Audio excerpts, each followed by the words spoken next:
If you've ever wondered why some people stay sharp and active well into their 60s and beyond, while others seem to fade quickly, the answer isn't just genetics or luck. There are subtle, often overlooked factors that quietly chip away at health and vitality. After 60, factors most people don't even realize are affecting them. The good news: once you know what they are, you can take action to protect yourself or your loved ones. In this video, we'll uncover 5 surprising reasons many older adults struggle after 60 and what you can do today to stay stronger, sharper, and more engaged for years to come. 1. The disappearance of microsocial connections. The slow unraveling of social vitality often begins with the quietest of losses. For many over 60, the absence of microsocial connections, those fleeting, seemingly insignificant exchanges with strangers, neighbors, or familiar faces, creates a void that accelerates cognitive and emotional decline. Consider the retired teacher who no longer stops to discuss the weather with her mail carrier, or the widower who avoids eye contact at the pharmacy to sidestep small talk. These interactions, trivial as they may seem, function like neural calisthenics. A 2-minute chat about a blooming garden activates the prefrontal cortex, a smile at a passing jogger releases a trickle of dopamine, and a shared laugh over a misplaced grocery item strengthens the brain's capacity for emotional regulation. The erosion of these moments is rarely intentional. Hearing loss muffles the clarity of casual banter, making conversations feel like exhausting deciphering exercises. A stiff knee or fear of stumbling transforms a stroll to the mailbox into a calculated risk. Even the psychological weight of grief or fatigue can make a friendly cashier's question, "Find everything okay?" feel like an interrogation. Yet the consequences of this withdrawal are profound. Neuroimaging studies reveal that social isolation shrinks the brain's hippocampus, critical for memory, while amplifying activity in the amygdala, the hub of fear and anxiety. Loneliness doesn't just feel isolating, it triggers a cellular rebellion. Inflammatory cytokines surge, heightening risks for arthritis and cardiovascular disease, while the immune system's vigilance against viruses wanes. The remedy lies in micro-restoration. A man who fears crowded spaces might linger on his porch to wave at schoolchildren passing by, reactivating his sense of belonging. A grandmother with hearing aids could join a weekly coffee hour, using touch, a pat on the arm, or humor to bridge gaps in conversation. Technology, too, offers unexpected lifelines. Video calls with grandchildren, voice messages swapped with old colleagues, or even brief exchanges in online forums rekindle the brain's social reflexes. Critically, these interactions need not be deep or lengthy neurologically. It's the frequency, not the depth, that fortifies resilience. A 2021 Johns Hopkins study found that adults over 65 who engaged in 3 daily micro-connections, even with pets or plants, showed 30% slower cognitive decline than their isolated peers. The takeaway: treat social engagement like a daily vitamin. Small, consistent doses sustain vitality. 2. The danger of overcautious inactivity. The paradox of aging is that the instinct to protect oneself often hastens the very decline one fears.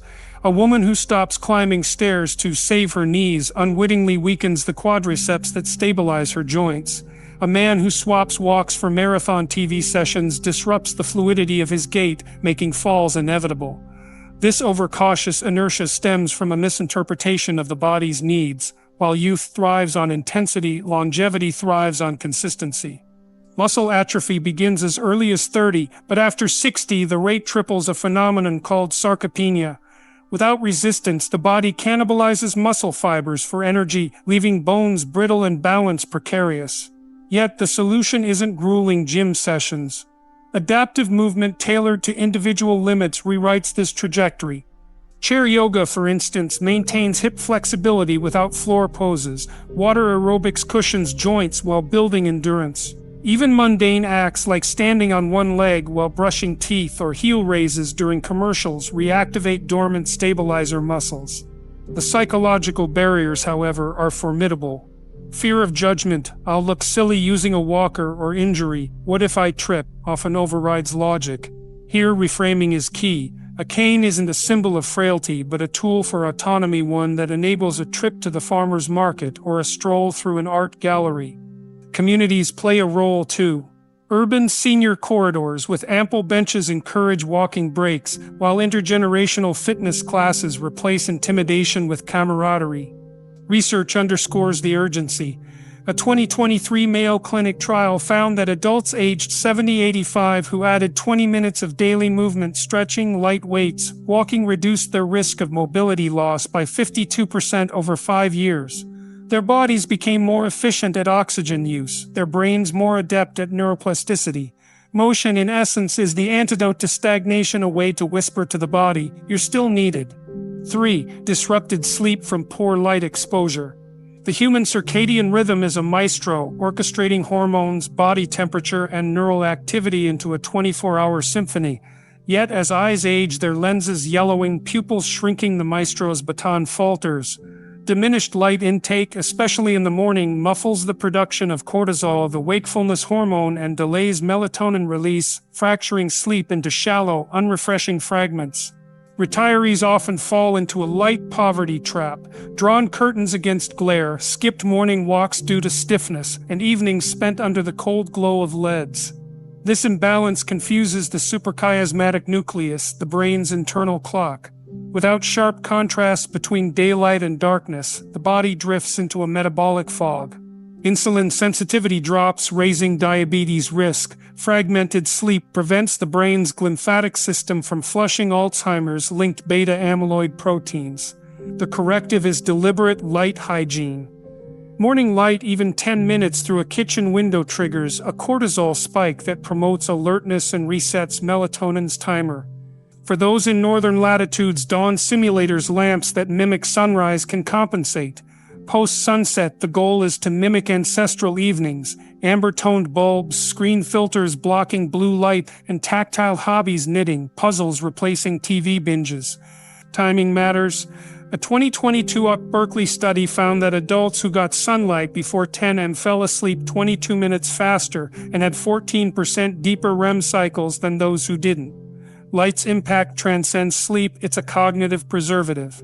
Patients with mild cognitive impairment who followed timed light therapy for 6 months showed improved hippocampal function, akin to recharging a fading battery. Thus, light isn't just illumination, it's medicine calibrated to the rhythm of millennia. 4. Unprocessed grief and emotional suppression. By 60, the cumulative weight of loss: a spouse's empty chair, a sibling's laughter silenced, a friend's voice lost to time, creates an invisible burden. Unprocessed grief isn't a quiet passenger, it's a storm trapped within the body. When sadness is stifled, stress hormones like cortisol flood the system, their sharp edges carving pathways through veins and organs. Over months and years, this hormonal surge becomes a corrosive force. Immunity weakens, leaving the body vulnerable to infections that linger longer, wounds that heal slower. The mind, too, buckles under the strain. Neurons fire sluggishly, memories blur at the edges, and focus fractures into cognitive fog. A woman who never mourned her husband's passing might find herself battling unexplained hypertension. A man who buried his grief after his sister's death could develop autoimmune flares, his body attacking itself in a twisted echo of unresolved pain. The antidote lies in release, not grand gestures, but steady, deliberate acts of courage. Talking to a friend becomes a lifeline, each shared memory diluting the poison of isolation. Journaling transforms into a nightly ritual, ink spilling secrets the tongue cannot voice, pages becoming a cemetery for regrets and love alike. Support groups offer a mosaic of shared suffering, strangers turned witnesses nodding as a widow describes the hollow ache of mornings without her partner's coffee routine. Therapy, too, is a mirror. A grief counselor guides a retired teacher to unpack decades of suppressed sorrow after losing students to illness, trauma, time. These outlets are not indulgences, they are survival strategies etched into biology. Tears contain stress hormones, their release a literal detox. Laughter in a support group triggers endorphins, knitting frayed nerves back together. Studies of centenarians reveal this pattern: the 103-year-old who writes poetry about her late husband, the 98-year-old war veteran who leads veterans groups, their longevity rooted not in stoicism, but in the alchemy of turning pain into connection. 5. The slow erosion of daily purpose. Purpose is the spine of existence. When it crumbles, the body follows. Retirement, empty nests, or fading mobility can strip away roles that once anchored identity: the teacher who no longer plans lessons, the mechanic whose tools gather dust. Without these rhythms, the mind contracts. Dopamine, the neurotransmitter fueling curiosity and drive, dwindles. Muscles atrophy faster, not just from disuse, but from the mind's whispered verdict: why move? Loneliness becomes a visceral weight, thickening arteries and spiking blood pressure as surely as cigarettes. A former nurse, once buoyed by the chaos of hospital shifts, now stares at her silent phone, her unused hands stiffening into claws. A widower who once cooked elaborate meals for his wife now eats cereal for dinner, his appetite shriveled alongside his sense of meaning. Micro-purposes are lifelines, tiny rebellions against irrelevance. Feeding birds becomes a sacred ritual, the careful selection of seeds, the anticipation of wings at dawn. Writing letters bridges generational chasms, cursive words to grandchildren transforming into legacy. Volunteering at a library injects structure into formless weeks, the act of shelving books a testament to order. Mentoring, even informally, reignites the spark of contribution, a retired engineer troubleshooting a neighbor's porch repair, his expertise softening the sting of aging. These acts are neurological lifelines. Arranging flowers releases serotonin, volunteering lowers inflammatory markers, mentoring sharpens cognitive reserve. In Okinawa, elders tend communal gardens well into their 90s, their ikigai reason to rise rooted in dirt-stained hands. A study tracking retirees found those adopting one purposeful hobby, woodworking, tutoring, even dog walking, had 30% lower mortality rates over a decade. Purpose isn't found in grand proclamations, but in the accumulation of small, defiant yesies. Yes, I will bake bread today. Yes, I will teach someone my mother's lullaby. Yes, I will matter, even in miniature. Final thoughts and call to action. Aging well after 60 isn't just about avoiding disease. It's about protecting the subtle habits that keep you engaged, moving, and emotionally alive. Small changes, prioritizing social snippets, staying carefully active, regulating light exposure, processing emotions, and nurturing purpose can make all the difference. Which of these 5 factors resonated most with you? Let us know in the comments. If you found this helpful, please like, subscribe, and share with someone who might benefit. Your support helps us create more life-changing content. Thank you for watching. Here's to living fully at any age.